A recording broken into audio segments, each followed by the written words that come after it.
Okay, so I think just to add some context to it, some of these things exist, right? So there's tax holiday for startups, for example, right? Now, to what extent we're communicating that, maybe we're not doing it as much as we should. But some of these incentives exist. And I hear the point on vulnerable labor.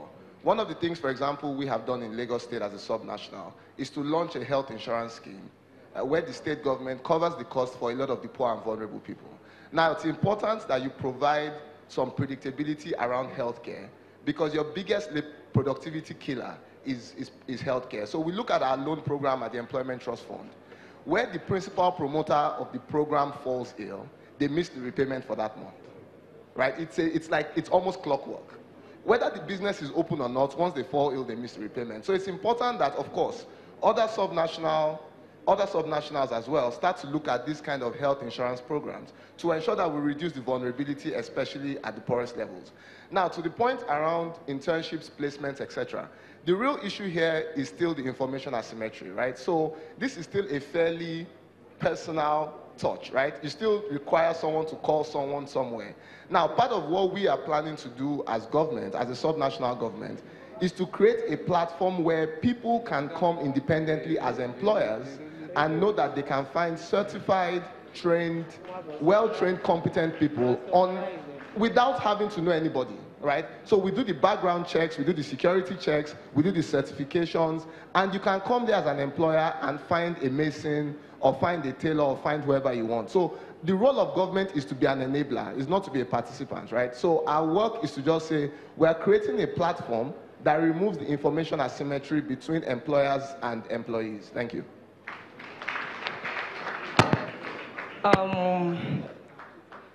My name is Idowu Russell Shakirat from Salamotu Dosumu Skill Acquisition Foundation. Sorry, I want to lend my voice to the system itself now. I found out this skill last year, and I graduated like 1,005 as we speak now, just a year. The point I'm trying to make now is, I looked at the system, I looked at people around me, I looked at how accessible they had to various skills. Like the other man was saying, makeup. I knew people could make more money through makeup, and I said, what can I do? Let me bring these people to myself. Let me train them, even with my own, in my own capacity. And I know at various levels, the local government, the state government, and the federal, level, they have Ministry for Youth and Social Development. So if I can achieve this, and people are trooping in, they are trooping in to this program. So please, I want all the levels, because I can't imagine that crowd. At a point, I could have about 500 at a go in the community. I want them to look deep into how they want to embrace these youths, to make them participate in these programs. I can tell you, I feel for them. And it's because I know the government could do more, because at these 3 levels, they have representatives doing this, in charge of these skills. Unskilled skills and all that. They have representatives. How are they bringing out those kids to, endeavor? It's a key issue, please. So, please, let the people in charge, let them go out. Let them go out and get these kids involved, because I am doing my part. They can do theirs too. Thank you. Good afternoon, everyone. My name is Folayemi Olaito. I'm from First CRT Management Services, and our specialist area is recruitment and training. The question that I have, and I'm glad to have seen Mr. Oyebode on there from LSETF. My question is, what are we going to do in this sector that we work in to help the youth understand that they need to gain vocational skills and employability skills in addition? Because this is what would help them to do well in their professions. So we need to turn, our nation, Nigeria, has focused too much on getting degrees and getting certificates. So we have 1,000,001 holders of degrees who are not enabled to do a job. They do not understand work skills. They do not understand what is required to even work in an industry or even run a business appropriately. So I want to ask, what are we going to do? We need to change the mindset of our people. Stop getting all these degrees. The degree in itself is not going to get you a job. The degree in itself is not going to move you forward. Get a skill. Be trained. If you're going to go into the health and beauty sector, be trained to the level that you're an expert.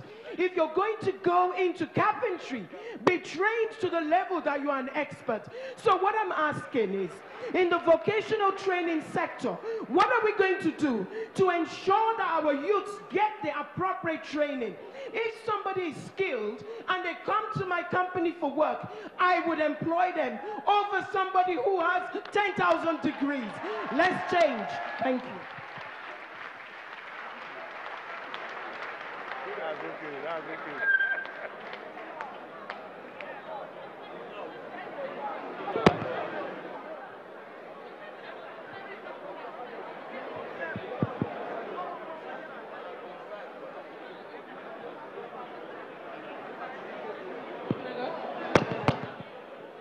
Hello.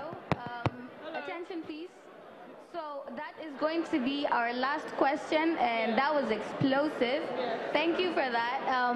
We're going to let Nkiru answer this last question, and then that's going to be it for the Q&A.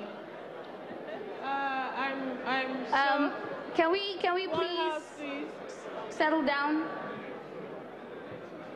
Thank you. Please, can we settle down in the hall, please? The panel is still in session. Please, can we respect the panelists while they're still on stage? Thank you. I'm so happy someone brought that up, because for as long as I've been in business, I've had so many young people come to me to say, oh, what can I do? There are no jobs. How can I make more money? And my answer has always been the same. Learn a skill. Whatever it is that you do, try to be the best at it, because there will always be someone who needs your skill. So, saying how can the government improve, or how can the government create avenues where people can be trained to the maximum capability. To be honestly, in my area of industry, in fashion, I know tons of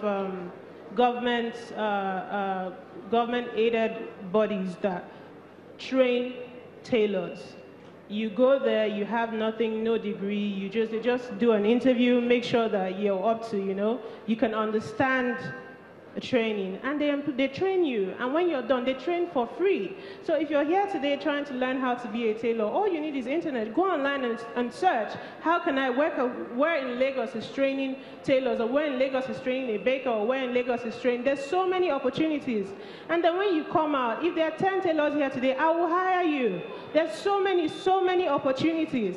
So it is not, I don't think the question is about what can the government do, because there are actually already systems in place that are training tailors for sure. I know that much. That just put yourself out there. Don't sit down in your house and hope that someone will come and tell you that this is where they are training tailors today.